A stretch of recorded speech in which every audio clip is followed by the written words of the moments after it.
नमस्ते good morning friends मन Nilachal Parida Odisha poultry farm channel आ गोटे वीडियो को आपको स्वागत। आज वीडियो स्पेशल रहिबो। बहुत जन नुआ फार्मर भाई पचारन जे ब्रूडिंग जो आम करूँ से जगार लिटर कंडीशन बहुत खराब हो जाऊँगी बा आमर मैक्सिमम 30 दिन है भीतर लिटर कंडीशन पूरा खराब हो जाऊँगी से बहुत मात्रा माछी होती लिटर उदा उदा केक साइज हो जाऊँगी आमको फार्म मैनेजमेंट करवाटा बहुत प्रॉब्लम हो जिनसा जो लंबा समय गुड़ाए फार्मर सहित कथा मुझे गोटे जिन फिल कल जे फार्मर माने बार्ड शिफ्टिंग उपर से बेसिकली नॉलेज ना। आज चलते आम देखा जे ब्रूडिंग ठू नहीं कुकुड़ा लिफ्टिंग जाके आम बार्ड को केमती शिफ्टिंग करिया पार्टीशन केमती करी लिटर कंडीशन को मैनेज करिया स्पेशली आज वीडियो टॉपिक तापर रही। जदि शीत दिन कथा कह आपण ब्रूडिंग सब बेले कौन सी गोटे साइड को लगे रखु जोपट साइड टाक विशेष करके फार्म भितर हल्का खरा आसुथिबो सेपट साइड को आप लगे रखु आउ जो आपणकर साइड रे मेस अच्छी जो आप जाली अच्छी जाली साइड को आप डबल कटन करूँ दुईटा परता करूँ या द्वारा कौन हम ना ठंडार प्रभाव तो कमिज किंतु आपणकर जो खरा समय जो खरा बेले खरा बाहर ब्रूडिंग साइड टाक माटीटा आमर फ्लोरटा उषुम बार्ड सब दिन में छुआ मैंने एकदम आराम रे रेस्ट नहीं पारे ये तार सब बड़ प्लस पॉइंट।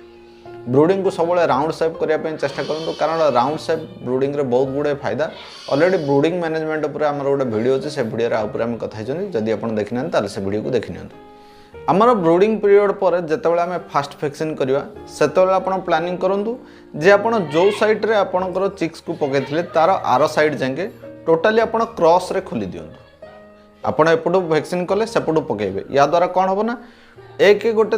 एरिया स्पेस मिलगला दुई आमको ड्रिंकर फिडर मैनेज करवा सजेवा सुविधा होगा तीन रे छुआ को नुआ लिटर भी मिलला चार नंबर जिन कौन ना क्रॉस वेंटिलेशन आपंकर एयर गोटे पट लेफ्ट रू आसिक रईट रे जीवो कि रईट रू आसिक लेफ्ट रे जीवो क्रॉस वेंटिलेशन द्वारा केतेबेले भी आम बार्डर पेट्रे गैस हेनी बा पानी जमीबार समस्या हेनी। द्वितीय वैक्सीन पर सेकेंड वैक्सीन पर आम फार्म को केमती मैनेज करवा आपड़ सेकेंड वैक्सीन पर जिते फार्म को बड़ कर चौड़ारू चौड़ा न बढ़े फार्म 50% लेंथ रे आपण बढ़े दिंतु फार्म जो लंबा तार 50% एरिया को कभर करके बड़ करूँ बड़ करा द्वारा प्लस पॉइंट कौन हम ना आपणकर कोड ना कोडे बार्ड को एक तो गोटे साइड रो वेंटिलेशन मिलला दुई रे प्रॉपर एयर बार्ड को मिलला लाइटिंग प्रॉपर मिलला एंड आपणकर गोटे साइड फार्म को आप जाए यूज करना आप जो 50% फार्म को यूज कले 50% फार्म को आप जमार यूज करना यहीटा को केतबेले आपण यूज करेंगे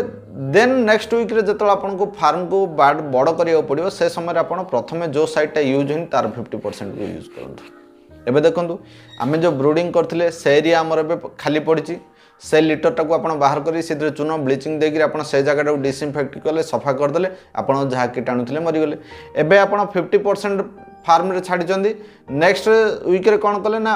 अन्य 50% को लेकर पलि आसले आपको जो जगह मिलला से लिटर टाक पुणी आप क्लीन कर दे पारे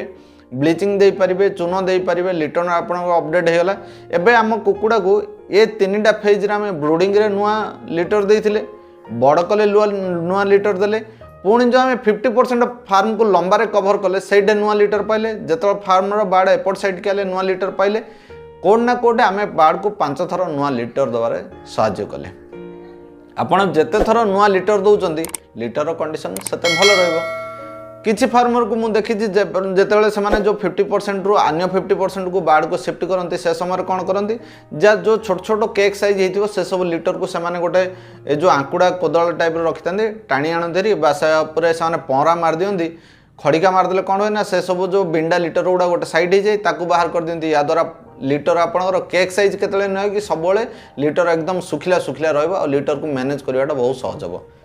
अति साधारण जिनस किंतु आपको जब आप ट्रिक लगे तरीकार कर बार्ड लिफ्टिंग अप टू 45 दिन जाए आप लिटर कंडीशन को मैनेज करवाटा सहज हम आ लिटर जनित एमोनिया गैस आपको केतले भी फेस करा पड़ोनी या द्वारा आपको बहुत गुड़ाए डिजीज फार्म रे अटैक कर बंची जापर और आप लाभ को बहुत मात्रा आप बढ़े दे पारे। चलतु आज वीडियो आम स्पेशली कथा केमिति आम बार्ड को 2 ରୁ 3टा जगह को प्लेसमेंट करी लिटर को मैनेजमेंट करवा फार्म रो ग्राउंड को मैनेजमेंट करिया जद्वारा आमर लिटर कंडीशन अप टू 45 दिन जाए एकदम सुखिला रहिबो कौन से प्रकार फार्म भितर गैस जनरेट हेनी बहुत गुड़े डिजीज रू फार्मर रक्षा पाइब डिजीज ना इक्वल टू आपंकर मेडिसिन खर्च कमिला ताने प्रॉफिट बढ़िला वीडियो को लास्ट जाके देखिबारु चैनल को एत सुंदर भल पाइबा समस्त को विशेष धन्यवाद।